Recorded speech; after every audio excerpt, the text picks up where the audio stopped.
अस्सलाम वालेकुम। I am Muzammil. Welcome to True Pharma. आज का जो हमारा टॉपिक है वो menstrual cycle. It is also called menstruation और पीरियड्स। ठीक है। तो ये हमारा लास्ट टॉपिक है रिप्रोडक्टिव सिस्टम अनाटमी और फिजियोलॉजी का। तो इस सब की जो प्ले लिस्ट है रिप्रोडक्टिव सिस्टम फिजियोलॉजी की, वो आपको जो हमारे डिस्क्रिप्शन में मिल जाएगी। और इसके जो नोट्स वगैरह और डिस्क्रिप्शन में हमारा लिंक मौजूद है व्हाट्सएप ग्रुप का। आप वहाँ से व्हाट्सएप ग्रुप ज्वाइन करके उसके नोट्स वगैरह ले सकते हैं। तो let's start the our question. What is menstrual cycle? ठीक है। ये 20 मार्क्स का लॉन्ग क्वेश्चन आ जाता है। तो इसके अंदर आपने मेंस्ट्रुअल होते हैं और जो इसके अंदर हार्मोन्स का क्या रोल है वो भी लिखना होता है। ठीक है। तो लेट्स स्टार्ट द क्वेश्चन। बिस्मिल्लाहिर्रहमानिर्रहीम। Menstrual cycle. What is menstrual cycle? Menstrual cycle is a regular monthly cycle in female that prepare the body of female for pregnancy. इसमें अगर मैं उर्दू में समझाऊँ ना आपको, हमारी या फीमेल की ओवरी से एग रिलीज होता है। ठीक है, हर 28 डेज बाद ऑलमोस्ट। ठीक है, एग रिलीज होता है, वो फेलोपियन ट्यूब में जाता है। फेलोपियन ट्यूब में जाके ना वो वेट करता है स्पर्म सेल का। अगर तो उसको स्पर्म सेल मिल जाता है तो हमारी प्रेगनेंसी स्टार्ट हो जाती है। ठीक है। अगर तो जब प्रेगनेंसी स्टार्ट हो जाएगी फिर तो चले जाएगा वो यूट्रस के अंदर, और प्रेगनेंसी स्टार्ट हो जाएगी, प्लेसेंटा वगैरह बन जाएगा। अगर तो स्पर्म सेल नहीं मिलता फिर उस एग सेल ने ना एक दो दो दिन वेट करके तो हमारी बॉडी से बाहर रिलीज होना होता है। ठीक है। जब वो बॉडी से बाहर रिलीज होता है ना तब वो एक लेयर होती है उसके अंदर, यूट्रस के अंदर, एंडोमेट्रियम। ठीक है। तो एंडोमेट्रियम जो है ये शेड होने लग जाती है, फटने लग जाती है, क्योंकि उसका काम ये था कि उसने प्रेगनेंसी को सपोर्ट करना था। जब प्रेगनेंसी नहीं हुई तो उसे शेड होने लग जाना है। जब वो शेड होती है ना उस दौरान ब्लीडिंग वगैरह होती है। ठीक है। तो ब्लीडिंग वगैरह सब निकल जाती है, फिर हमारा जो एग बनता है वो निकल जाता है। इसकी वजह से हमारी ये जो काम होता है ना, इस प्रोसेस को हम कहते हैं मेंस्ट्रुएशन साइकिल या मेंस्ट्रुएशन या मेंस्ट्रुअल साइकिल या पीरियड्स। ठीक है। The menstrual cycle is a regularly monthly cycle in female that prepare the body for pregnancy. It involves the changes in the ovaries and uterus controlled by hormone. इसमें hormone कौन से होते हैं? FSH hormone, उसके बाद LH hormone, follicle stimulating hormone, luteinizing hormone जिसको कहते हैं, एस्ट्रोजन और प्रोजेस्टेरोन। ठीक है। और इसका एवरेज जो लेंथ है ना, एक मेंस्ट्रुअल साइकिल 28 डेज इसका होता है, लेकिन ये वेरी कर सकता है 21 to 35 डेज। अगर फर्टिलाइजेशन इस सिंपल किया कि अगर आप हमारी फर्टिलाइजेशन नहीं होती फ्लोपियन ट्यूब पे तो हमारी जो यूट्राइन लाइनिंग है ना वो शेड हो जाती है। Uterine lining is also called endometrium. This is called menstruation period. इसके 4 फेज हैं टोटल। एक पहला है मेंस्ट्रुअल फेज, फिर follicular phase, then ovulation phase, फिर है ल्यूटियल फेज। जो मेंस्ट्रुअल फेज है ना ये पहले 5 दिन तक रहता है। वो इसी के अंदर जो ब्लीडिंग वगैरह होती है, इसमें जो मेन हार्मोन इन्वॉल्व होते हैं वो एस्ट्रोजन और प्रोजेस्टेरोन होते हैं। इसमें क्या होता है कि हमारा एस्ट्रोजन और प्रोजेस्टेरोन का लेवल डिक्रीज कर जाता है। और उसके बाद जो हमारी यूट्राइन लाइनिंग है, इसमें होता क्या है, हार्मोन का तो डिक्रीज कर जाता है ना, लेकिन इसमें होता क्या है मेन इवेंट, हमारी जो यूट्राइन लाइनिंग है it is also called endometrium, वो ब्रेक होने लग जाती है, शेड होने लग जाती है, जिसकी वजह से ब्रेक होने की वजह से ब्लीडिंग होती है। ठीक है। और टिश्यू और जो अनफर्टिलाइज्ड एग है ना वो सारे के सारे बॉडी से रिलीज हो जाते हैं वजाइना के थ्रू। देन जो एफ एस देन आया था हमारे पास फोलिकुलर फेज। पहला यही था कि 5 दिन चलता है। इसके अंदर क्या होता है, यूट्राइन लाइनिंग और एंडोमेट्रियम जो शेड डाउन होने लग जाती है, ब्रेक होने लग जाती है और ब्लीडिंग आ जाती है। और जितनी भी अनफर्टिलाइज एग और चीज़ें हैं ना वो हमारी बॉडी से रिमूव हो जाती हैं। देन दूसरा हमारे पास आया था फेज फोलिकुलर फेज। ये 5 to 13 डे तक चलता है। ठीक है। 5 से लेकर 13 दिन तक। तो ये डे 1 to 13 लिखा, लेकिन 5 से लेकर 13 तक होता है। इसमें क्या होता है, फोलिकुलर है ना, एफ से फोलिकुलर, एफ से F S H, follicular phase. ये हार्मोन भी एफ एस एच क्या है, फोलिकुलर स्टिमुलेटिंग हार्मोन। इसमें हमारा जो फोलिकल बन जाना है और फोलिकल ने स्टिमुलेट कर जाना है। तो यही नाम से भी ज़ाहिर हो रहा है, इसमें एफएसएच और एस्ट्रोजन का लेवल ज़्यादा हो जाना है। इसमें क्या होना है, जो हमारी ओवेरियन जो फॉलिकल्स वगैरह निकले हैं ना उसकी ग्रोथ ज़्यादा हो जानी है। ठीक है। पहले के अंदर मेनली क्या हुआ था, हमारी यूट्राइन लाइनिंग या एंडोमेट्रियम जो ब्रेक हुई थी, शेड हुई थी। और दूसरे के फेज के अंदर क्या होता है, हमारी जो यूट्राइन लाइनिंग है ना, ये देखें, ये लिखा थिकन होने लग जाती है। ये पहले में ब्रेक होती है, दूसरे में बनने लग जाती है। ये है छोटा सा काम। और ये देन आया था हमारे पास ओवुलेशन फेज। ठीक है, थर्ड फेज है ये मिडल डे होता है। ठीक है, डे 14 में ये होता है। इसमें हमारा जो एल एच एस सर्ज होती है, लिटलाइजिंग हार्मोन की सर्ज होती है, ज़्यादा हो जाता है। ठीक है, तो ये इसका लेवल एकदम से इंक्रीज कर जाता है। अगर मैं आपको ड्रा करके दिखाना चाहूँ तो ऐसे था, इसका लेवल एकदम से ऐसे इंक्रीज हो जाता है। इसको हम कहते हैं अलर्ट सर्च। इससे क्या होता है, हमारी जो ओवुलेशन होती है, ओवुलेशन क्या होती है, फैलोपियन ट्यूब पे जो अपना एग है ना, सॉरी, ओवरीज में जो एग है, वो उसने चले जाना है फैलोपियन ट्यूब के पास। ये है ओवुलेशन। इनकी जो टर्म्स है ये आपने याद रख लेनी है। पहले में क्या था, एंडोमेट्रियम जो शेड हुई थी, दूसरे में एंडोमेट्रियम बनी थी, और तीसरे में ओवुलेशन हुई है। ठीक है, तो इसमें ओवुलेशन होनी है। ओवुलेशन क्या है, mature egg is release from ovary to the fallopian tube. Then हमारे पास आता है लास्ट फेज जो है luteal phase, day 15 to day 28 पे ये होता है।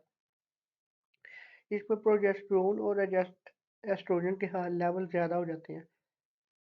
इसमें क्या होता है, जो कॉर्पस ल्यूटियम है ना, वो फोलिकल बना लेता है, लेकिन एक स्ट्रक्चर फोलिकल बनाता है, जिसकी वजह से प्रोजेस्टेरोन हार्मोन रिलीज होता है। देन जो हमारी एंडोमेट्रियम है ना, ये फुली तैयार हो जाती है। अगर फर्टिलाइजेशन नहीं होती तो कॉर्पस ल्यूटियम ब्रेक हो जाते हैं, हमारे हार्मोन खत्म हो जाते हैं ये वाले, और मेंस्ट्रुएशन साइकिल स्टार्ट हो जाता है। अगर मैं ये आपको थोड़ा सा मुश्किल लगा होगा, लेकिन मैं इसे थोड़ा सा सादा करके आपको समझाता हूँ। ये है लूटियल फेस। पहले में क्या होता था, हाँ, वो शेड होती थी एंडोमेट्रियम, दूसरे में एंडोमेट्रियम बनती थी, तीसरे में क्या होता था, ओवुलेशन होती थी, चौथे में भी एंडोमेट्रियम ना प्रॉपर तैयार हो जाती है। चौथे में होता ये है कि हमारी जो प्रॉपर तैयार हो जाती है नेक्स्ट प्रेगनेंसी के लिए, जो फीमेल तैयार हो जाती है, यहाँ नेक्स्ट मेंस्ट्रुएशन साइकिल के लिए तैयार हो जाती है। चौथे में सिंपल ये है, हमारी जो एंडोमेट्रियम है ना, वो पॉसिबल प्रेगनेंसी के लिए मेंटेन हो जाती है। अगर वो फिर से फर्टिलाइजेशन नहीं होती तो दोबारा से ये साइकिल 28 डेट के बाद, 28 डेज के बाद ये स्टार्ट हो जाएगा। जिसके अंदर जो हमारे हार्मोन होते हैं ना, वो एफएसएच या फोलिकल स्टिमुलेटिंग हार्मोन जो पिट्यूटरी ग्लैंड से रिलीज होता है, इसका काम क्या है, इसने ओवेरियन फॉलिकल को ना ग्रोथ देनी है। देन हमारे पास आता है LH, luteinizing hormone pituitary gland से रिलीज करता है, इसने ओवुलेशन करनी है और कॉर्पस ल्यूटियम फॉर्मेशन करनी है। देन मेरे पास आता है एस्ट्रोजन। एस्ट्रोजन एक ओवेरियन फॉलिकल, ये रिलीज होता है ओवेरियन फॉलिकल से। तो उसके बाद इसने क्या करना है, हमारी जो एंडोमेट्रियम की जो लाइन है ना, इसे ठीक कर देना, इसे गाढ़ा कर देना, इसे बड़ा कर देना। जो पहले ब्रेक हो गई थी ना, अब इसे ब्रेक नहीं होने देना, इसे पहले की तरह मजबूत कर देना। उसके बाद प्रोजेस्टेरोन जो कॉर्पस ल्यूटियम से रिलीज होता है, इसका भी काम वही है, यूटिलाइन लाइनिंग को मेंटेन रखना प्रेगनेंसी के दौरान। उसके बाद आता है हमारे पास गोनाडो रिलीजिंग हार्मोन, जीएनआर। ये हाइपोथैलेमस से रिलीज होता है। इसका काम क्या है, इसने एफएसएच और एलएच की जो अपना क्वांटिटी है ना, उसको मेंटेन रखना है, इससे ज़्यादा रिलीज करना है, कम रिलीज करवाना है। अगर हमारे पास एग आया, let me show you diagram.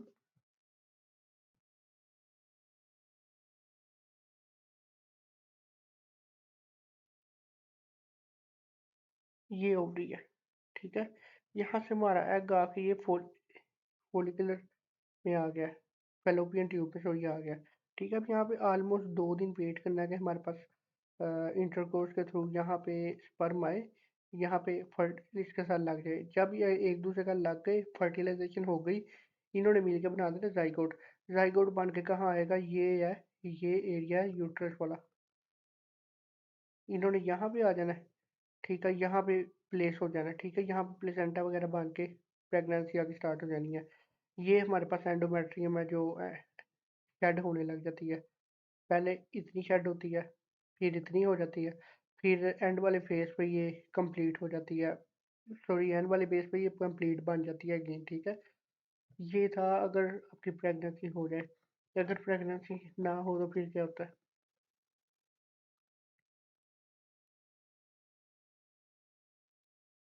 Pregnancy ना हो तो यहाँ पे एग आया, यहाँ पे वेट किया उसने, नहीं हुआ तो उसने यहाँ पे आना है और यहाँ से बाहर निकल जाना है, ठीक है, एग ने ओवरी के थ्रू, सॉरी यूजाइना के थ्रू। लेकिन जो यहाँ पे एंड्रोमेट्रियम है ना, ये इसका काम क्या है, इसने हमारी प्रेगनेंसी को सपोर्ट करना है। जब प्रेगनेंसी नहीं होनी तो इसने शट डाउन नहीं होना है, इसने हल्की हल्की अपने आप को शेड करने लग जाना है, झाड़ने लग जाना है, पतला करने लग जाना है, ठीक है। जैसे जैसे इसने अपने आप को शेड करना है ना या ब्रेक करना है, तो वैसे वैसे ब्लड निकलना है, ठीक है। पहले 5 दिन तक इसने अपने आप को पूरा का पूरा शेड कर लेना है, पूरा का नहीं, ऑलमोस्ट 80% शेड कर लेना है। और इसका जो ब्लीडिंग वगैरह होगी वो भी यहाँ से निकलती रहती है। देन वही प्रोसेस के फिर वो बनने लग जाती है, हर चीज़ वैसे ही प्रॉपर होने लग जाती है। अब हम पढ़ते हैं, ये फर्टिलाइजेशन होगी वही कि जाइगोट बन जाता है, वो यूट्रस के साथ लगता है, corpus luteum continue making progesterone, progesterone जो प्रेगनेंसी को मेंटेन करता है। और मेंस्ट्रुएशन स्टॉप हो जाती है प्रेगनेंसी के दिन तक, ये 9 महीने तक प्रेगनेंसी रहती है, तब तक मेंस्ट्रुएशन नहीं होती। देन मैं बताया था अगर फर्टिलाइजेशन नहीं हुई फिर क्या होगा, फिर कॉर्पस ल्यूटियम डिजेनरेट हो जाएगा, प्रोजेस्टेरोन और एस्ट्रोजन लेवल ड्रॉप कर देंगे। प्रोजेस्टेरोन और एस्ट्रोजन, इन दोनों का काम पता क्या है, इन दोनों का काम है प्रेगनेंसी में सपोर्ट देना, ठीक है। जब प्रेगनेंसी नहीं होगी तो इनका हमें क्या ज़रूरत है, इसलिए इनका लेवल ड्रॉप कर दिया जाएगा। देन जो हमारी यूट्राइन जो लाइनिंग है ना वो ब्रेक डाउन होने लग जाती है। यूट्राइन लाइनिंग क्या है, एंडोमेट्रियम, जो मैंने आपको बताया ये ब्रेक डाउन होने लग जाएगी। उसकी वजह से क्या होगा, ब्लीडिंग होगी, मेंस्ट्रुअल फेज अगेन स्टार्ट हो जाएगा। तो ये कुछ इंपॉर्टेंट पॉइंट्स हैं जो आपके लिए जानना ज़रूरी है। नॉर्मल साइकिल 28 डेज का होता है, it can very 21 to 35 days, menstrual bleeding 3 to 7 days, almost 5 days, average blood loss 30 to 80 ml। मेनहार के फर्स्ट मेंस्ट्रुएशन जो है ना उसको कहते हैं हम मेनहार के, और इसकी जो एज है 12 से 14 साल तक होती है। एक उसके बाद टर्म आ जाती है व्हाट इज मीनोपास। मीनोपास है कि permanent stop of menstruation, it is around 45 years, 45 साल बाद मेंस्ट्रुएशन या प्रेगनेंसी वगैरह स्टॉप हो जाती है। उसके बाद हमारे पास आ जाता है ओवुलेशन, मेंस्ट्रुएशन। मेंस्ट्रुएशन आपको पता है मंथली ब्लीडिंग जो हम पढ़ रहे हैं। उसके बाद ओवुलेशन, ओवुलेशन इज गया है release of egg from the ovary. Fertilization क्या है, हमारा एग जो है स्पर्म के साथ ज्वाइन करता है और फर्टिलाइजेशन करके जाइगोट बना देता है। उसके बाद आ जाता है इम्प्लांटेशन। इम्प्लांटेशन क्या है कि जो अ, जब मैंने आपको बताया था कि जाइगोट बनता है फैलोपियन ट्यूब के अंदर, जब एग और स्पर्म मिलता है वो जाइगोट बनाते हैं फर्टिलाइज होके। जब जाइगोट बन के वो आता है ना यूट्रस में, इस प्रोसेस को हम कहते हैं इम्प्लांटेशन। उसके बाद आता है हमारे पास मीनोपार्ट, मीनोपार्जल लास्ट पीरियड या एंड ऑफ साइकिल। उसके बाद ये भी लिखा हुआ है परमानेंट लॉज ऑफ मेंस्ट्रुएशन। ये था हमारा आज का लेक्चर, उम्मीद करते हैं आपको पसंद आया होगा। बेसिकली मैं खुद भी ये काफ़ी कंफ्यूज था कि मैं कैसे आपको समझाऊं, लेकिन अल्लाह का शुक्र है हमारा रिप्रोडक्टिव सिस्टम फिजियोलॉजी कंप्लीट हो गया। देन हम शुरू करेंगे विटामिन, जो कि मेरे फेवरेट टॉपिक है। तो अगले 2 से 3 दिन के अंदर उसके भी वीडियोस आने लग जाए, क्योंकि नोट्स वगैरह बनाने में काफ़ी मुश्किल होगी और उसके नोट्स हैंड रिटन ही बनेंगे। जज़ाकल्लाह, चैनल को सब्सक्राइब कर लें, शुक्रिया।